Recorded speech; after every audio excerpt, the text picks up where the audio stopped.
आपण एक गेम खेळणार आहे, वैष्णव आणि वैभव. काय करायचं आहे, तुम्हाला बॉडी पार्ट सगळे माहिती आहे ना. मी तुम्हाला एक एक बॉडी पार्ट सांगायचा. आता याच्यात प्रेझेन्स ऑफ माइंड किती आहे तुमचा तो कळेल आपल्याला.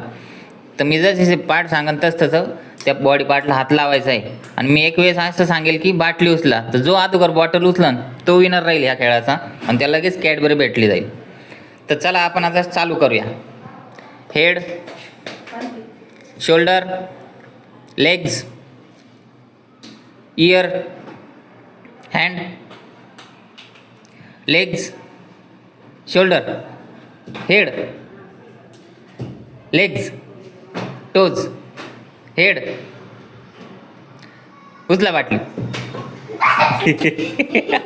वैभव विनर झालेला आहे. दीदी त्याला कॅडबरी देऊन टाक.